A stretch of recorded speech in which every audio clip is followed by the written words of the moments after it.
Revenons sur la rencontre avec les forces de défense et de sécurité de la région des Cascades.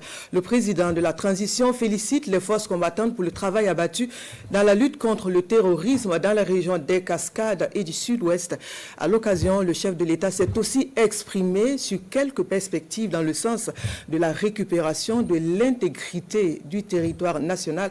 Le résumé avec Sébastien Zongo. Le capitaine Ibrahim Traoré félicite les forces de défense et de sécurité.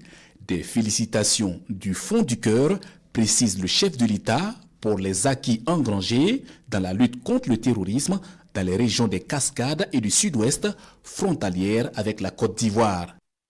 Près de 100% de cette partie du territoire est conquise et il faut intensifier les efforts dans cette phase de consolidation, ajoute le président de la transition. Nous avons pu suivre avec vous les opérations dernièrement, avec beaucoup d'amertume aussi, lorsque vous voyez les terroristes franchir le fleuve, se retrouver à moins de 50 mètres de vous et que vous n'avez pas la capacité d'engager, parce que vous n'avez pas l'autorisation. Ça fait partie de votre discipline de formation. Mais retenez que ceux qui ont pu échapper à votre furie, qui se sont réfugiés de l'autre côté de la frontière, se prépareront certainement, puisque c'est une base arrière. Ils vont se préparer et essayer de revenir. Alors, je souhaite que vous fassiez corps avec les VDP que vous avez installés un peu partout, avec toutes les unités en position avancée, que vous puissiez continuer à intensifier les patrouilles, de sorte que, lorsqu'il doit revenir, il n'y a qu'une seule chose qui l'attend, c'est la mort. Nous sommes à cette étape actuellement. C'est sans pitié, c'est sans répit. Le président Ibrahim Traoré invite les forces combattantes à redoubler d'efforts et à se préparer pour une autre étape de la guerre, celle de haute intensité. Et pour y faire face, un nouveau cycle d'entraînement est en vue pour renforcer l'opérationnalité des forces burkinabées. Ce n'est pas uniquement du terrorisme. Ouvrez l'œil. C'est beaucoup plus que ça.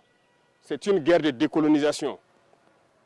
Et vous avez dû entendre ces derniers jours certains généraux ailleurs qui ont fait comprendre que s'il faille qu'ils viennent avec leurs armées nous recoloniser, il faut qu'ils viennent. Eh bien, préparez-vous à la guerre de haute intensité. Soit ils viendront eux-mêmes, soit ils passeront par leurs valets locaux qui sont ici pour essayer de troubler notre quiétude. Donc quiconque, je dis bien quiconque, que ce soit le terrorisme ou toute autre armée qui doit venir troubler notre quiétude, nous devons nous préparer à les accueillir sur de long terme et intensement. Voilà pourquoi je vous dis, préparez-vous à la guerre de haute intensité. Les efforts seront poursuivis pour améliorer les conditions de combat et de travail, ajoute le capitaine Ibrahim Traoré.